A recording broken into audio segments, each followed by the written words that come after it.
dulu ya. Aisyah hadir. Aisyah Nurkasih hadir. Anissa hadir. Arini hadir. Ratna hadir. Sofa hadir. Syakira hadir. Zafira hadir. Nadia hadir. Pada minggu ini kita belajar tentang surat Dinas. Ada yang tahu surat Dinas itu apa? Gak pernah lihat surat Dinas? Kalau nggak surat Dinas, surat resmi deh. Surat resmi. Pernah lihat? Pernah lihat? Nah, pengertiannya apa sih dari surat Dinas atau surat resmi ini?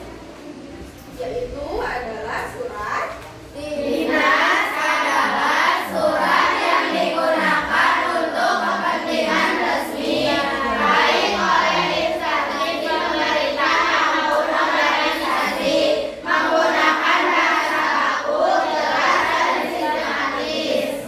Nah, biasanya surat resmi atau surat dinas ini biasanya untuk kepentingan resmi. Misalkannya ada acara di pondok nih. Dulu kalian kelas 1 ada yang namanya ikrar santri, ya. Nah, orang tua kalian kan dikasih surat untuk datang ke pondok karena kalian mau ada acara ikrar santri. Nah, itu disebut surat resmi karena di dalamnya itu ada kop surat, tanggalnya berapa, perihalnya tentang apa, isinya apa gitu.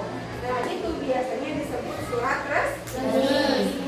Nah, surat resmi juga biasanya dikeluarkan oleh perusahaan atau sebuah organisasi gitu. Nah, itu bisa dikeluarkannya itu oleh perkantoran, terus bisa oleh sekolah, terus bisa oleh pondok juga bisa. Nah, itu biasanya yang dikeluarkan itu adalah surat resmi. Nah, terus di dalam surat resmi ini menggunakan bahasa baku, jelas dan sistematis. Sistematis ini apa? Yaitu berurutan dari salam pembuka sampai salam penutup.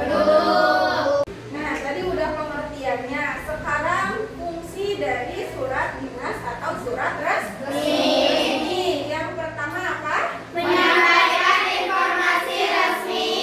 Nah, yang pastinya yang namanya surat resmi pasti isinya juga mengandung informasi yang resmi.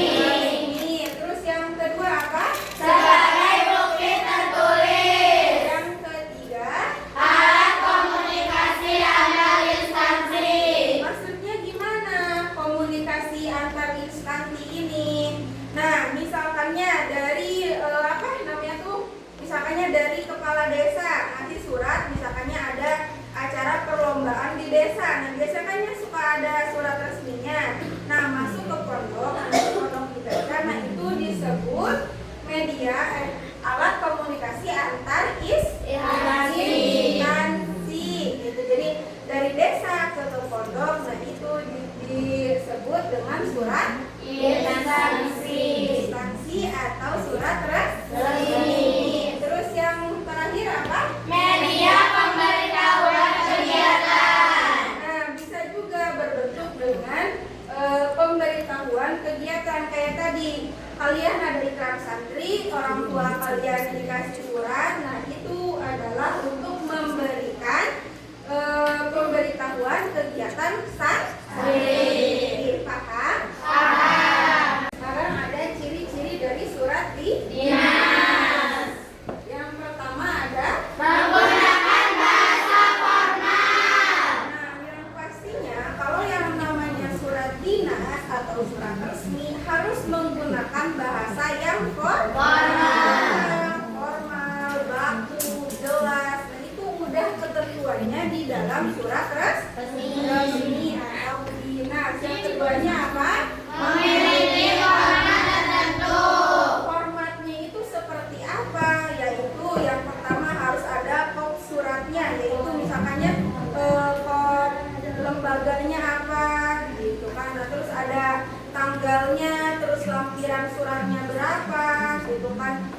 perihalnya tentang apa gitu.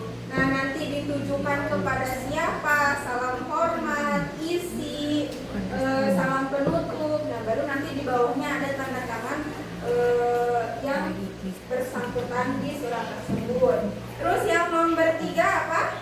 Menggunakan surat dinas resmi.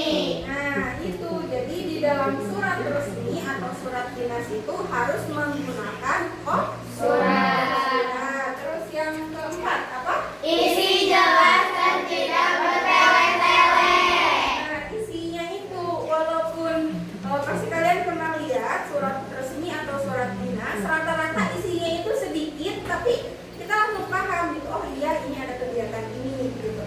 Nah, itu kenapa surat resmi atau dinas itu tidak bertele-tele. Nah, struktur dari surat resmi atau surat dinas itu yaitu bagian yang pertamanya itu ada surat, yang kedua ada tanggal surat, yang ketiga ada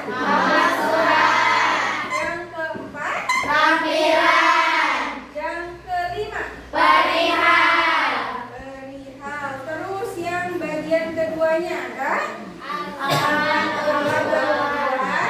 salah terbuka.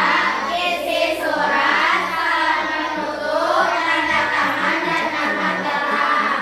Nah, gitu. Jadi yang tadi udah saya jelasin, jadi semuanya itu harus jelas dan semuanya sudah ditentukan gitu.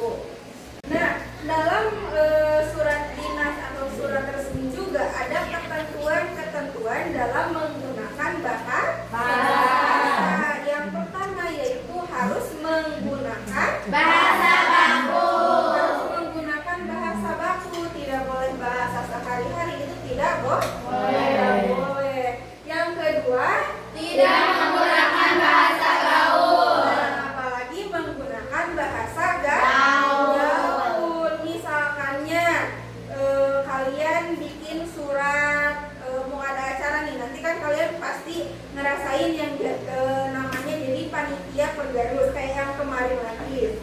Nah, biasanya itu kan mengeluarkan surat undangan untuk papa sebagai pimpinan pondok pesantren. Itu kan ada, mesti setiap acara itu harus ada surat yang dikeluarkan untuk pimpinan. Nah, misalkan dalam surat itu kalian menggunakan bahasa gaul, apakah kalian akan diterima suratnya atau kalian yang dimarahin sama papa? Yang pastinya kalian dimarahin karena di dalam surat resmi itu tidak boleh menggunakan bahasa gaul. Terus yang ketiga apa?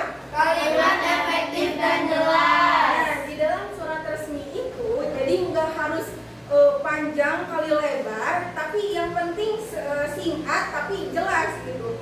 Intinya itu harus apa dan ngapain gitu, paham? Paham. Oke, terus yang terakhir apa? Sopan dan resmi. Nah, yang pastinya dalam surat resmi itu harus sopan santunnya harus ada dan menggunakan bahasa yang resmi. Nah, ini adalah salah satu contoh isinya isi dari surat resmi. Dengan hormat kami mengundang Bapak atau Ibu untuk menghadiri rapat yang akan dilaksanakan pada nanti kalian isi pada tanggal berapa, tempatnya di mana, terus rapatnya dengan siapa aja. Nah, itu harus detail dengan siapa-siapanya. Nah, ini contoh dari surat dinas atau surat resmi. Nah, hal yang perlu diperhatikan dalam pembuatan surat resmi atau surat dinas itu apa aja sih? Yang pertama harus ada Penulisan ejaan harus benar. Nah, dalam penulisan bahasanya, itu kan ejaannya itu harus benar. Terus yang kedua apa? Gunakan kata yang tepat. Harus menggunakan kata-kata yang tepat. Yang ketiga apa? Format harus sesuai. Nah, tadi kan dalam surat dinas atau surat resmi ini kan sudah ditentukan formatnya seperti apa. Nah, itu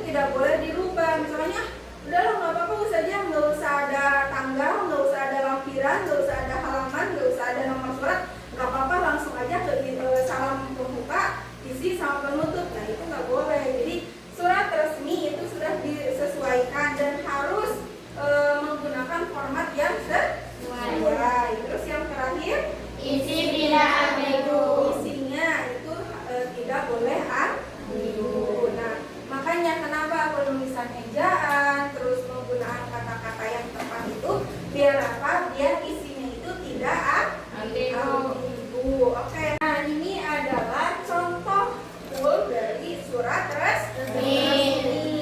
Oke, yang pertama itu ada surat. Di sini ada apa?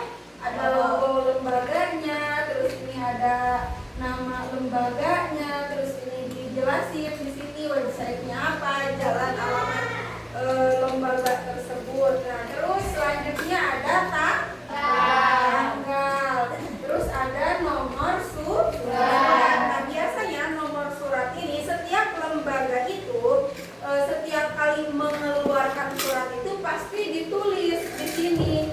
Misalkannya di sini berarti ini yang dikeluarkan surat ini kan 005. Nah, berarti ini surat yang kelima kali dikeluarkan oleh lembaga tersebut gitu. Nah, terus lampirannya apa? Terus perihalnya tentang apa nih? Di sini kasih tahu. Misalkannya di sini perihalnya tentang pemberitahuan mutasi pegawai. Jadi di dalam surat ini memberitahukan siapa mutasi pegawai tersebut. Nah, terus di sini ada salam pembuka atau penghormatan. Nah, terus di sini salam membuka, terus di sini isinya. Di sini dari A sampai B ini adalah isi. Nah, terus ini salam penutup. Nah, terus di akhir ini ada tanda tangan lembaganya gitu, paham? Nah, apa namanya tuh ini udah sesuai dengan ketentuan surat resmi gitu, yang pastinya harus ada kop surat, terus ada tanggal, ada nomor surat, lampiran, perihal dan lain sebagainya gitu, paham? Nah, sekarang kita kuis. Lagi. Nah, pertanyaan yang pertama, nanti siapa yang jawabannya benar, nanti sama saja dikasih hadiah setelah pelajaran ini ya. Oke. Yang pertama, surat dinas digunakan untuk 1, 2, 3. Kepentingan? Oke, kita lihat jawabannya ya. 1, 2, 3.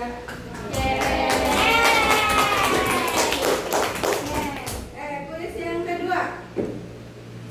Salah satu ciri surat dinas adalah 1, 2, 3. Menggunakan bahasa formal. Menggunakan bahasa formal. Kalau salah berarti enggak ya hadiahnya. Oke, 1, 2, 3. Oke.